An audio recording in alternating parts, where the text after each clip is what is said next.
Bonjour, est-ce que tu peux te présenter et présenter ce que tu fais sur le festival? Ouais, donc eh bien moi je suis Dominique Carnot, donc je suis bénévole au Cyclo-Officine et là aujourd'hui on se trouve sur le festival des Utopies Concrètes.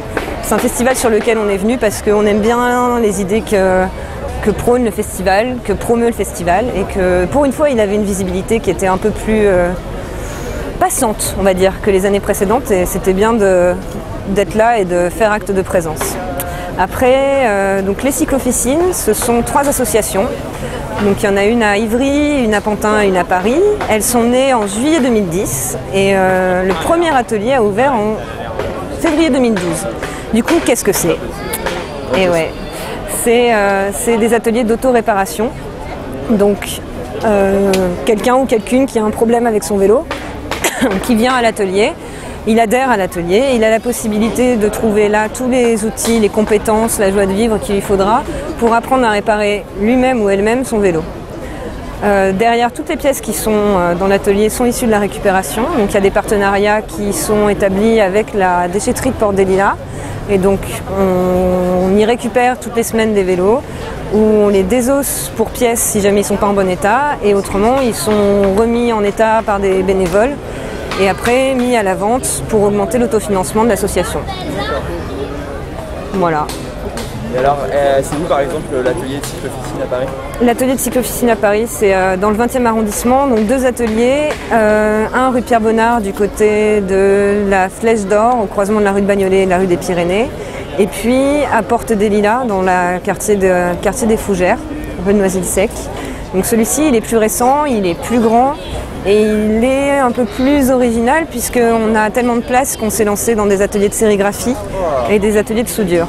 Donc ça veut dire que quelqu'un qui vient avec un projet complètement loufoque de créer un vélo qui sort des normes, qui soit un vélo utilitaire ou décoratif, enfin plus loisir on va dire, il peut venir à l'atelier de Fougères et faire son propre vélo. Et alors quelqu'un qui a un projet comme ça, qu'est-ce que ça va lui coûter par exemple quand il arrive à l'atelier? Alors, déjà il y a tout le matériel, donc ça on ne peut pas s'en départir. Après on encourage la récupération, donc ma foi tout le métal qui est trouvé dans la rue c'est formidable et on partage ce genre de disponibilité du matériel avec nos copains des squats, nos copains des recycleries, etc. Il y a une notion de recyclage derrière? Oui, bien sûr. Même pas de recyclage, j'irais jusqu'à dire réemploi, parce que recyclage, c'est admettre le fait qu'un objet est déjà passé au stade du déchet. Nous, on essaye d'intervenir juste avant ce stade. Ce n'est pas un déchet, il a toujours un emploi, et le truc, c'est de travailler sur comment tu le réutilises, quel est son devenir, et il conserve la même fonction que ce qu'il avait à l'origine. Voilà. Alors, qui est-ce qu'il y a derrière ces ateliers? Qui sont les personnes qui travaillent dedans et comment est-ce que c'est organisé parce qu'il y a plusieurs endroits? Ouais. Alors en fait les 3 associations sont sœurs, elles partagent un socle de valeurs communs. L'objectif étant, elles ont signé une convention où elles partagent au besoin les moyens humains, les moyens matériels. Après au quotidien c'est toujours quelque chose qui doit s'inventer de manière pratico-pratique, mais éthiquement, c'est notre désir d'arriver à essayer de mettre en commun le plus possible de choses et à conserver un engagement qui soit à peu près le même et des valeurs pour la société et la ville de demain qui soient les mêmes. En plus, ce sont des associations qui sont gérées par des comités d'autogestion.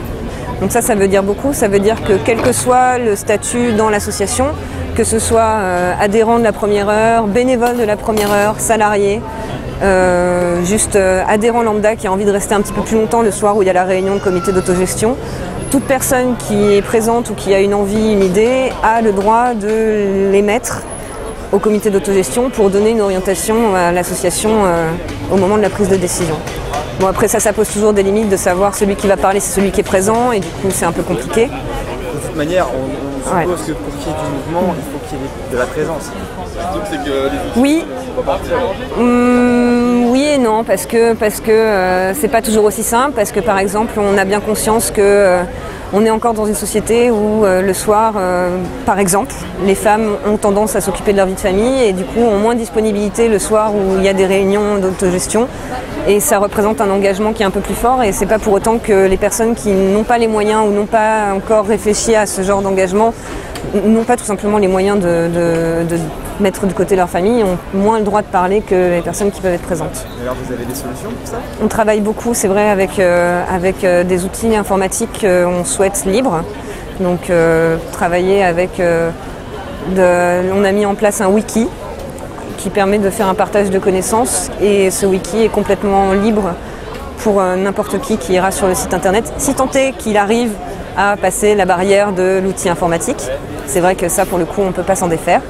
Mais dessus, on trouve toutes les informations sur l'association, que ça aille du fonctionnement pratico-pratique, de comment on fait un atelier, comment on gère un atelier fixe, comment on organise un atelier de rue, à des choses un peu plus obscures dont les gens ont moins conscience. Ça va être quels sont les montages de dossiers de subvention, qu'est-ce qu'il y a derrière le partenariat avec la déchetterie, comment on discute du statut de salarié par rapport au statut de bénévole, parce que ça aussi c'est un vrai problème quand on a un challenge. Quand on a une organisation qui se veut horizontale, la réalité c'est qu'on est tous issus d'un monde où c'est pas une organisation horizontale et c'est pas instinctif d'arriver à revenir à ce genre de fonctionnement. Et alors ces outils, où est-ce qu'on peut les trouver? Sur le site internet de la cyclofficine, donc cyclocop.org, COP avec 2 O comme une coopérative. Et voilà.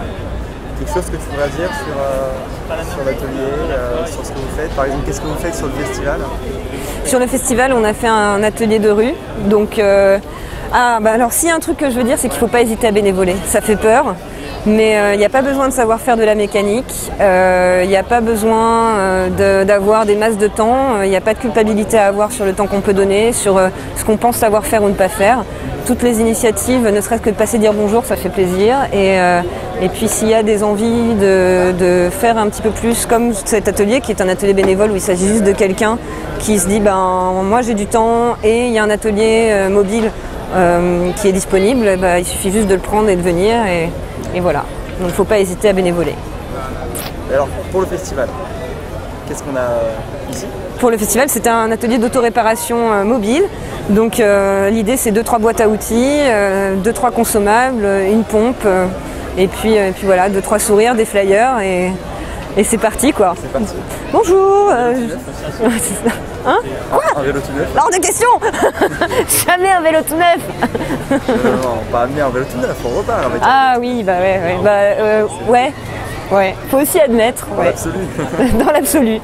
Dans la limite des compétences disponibles. Okay. Voilà. Merci beaucoup. Merci à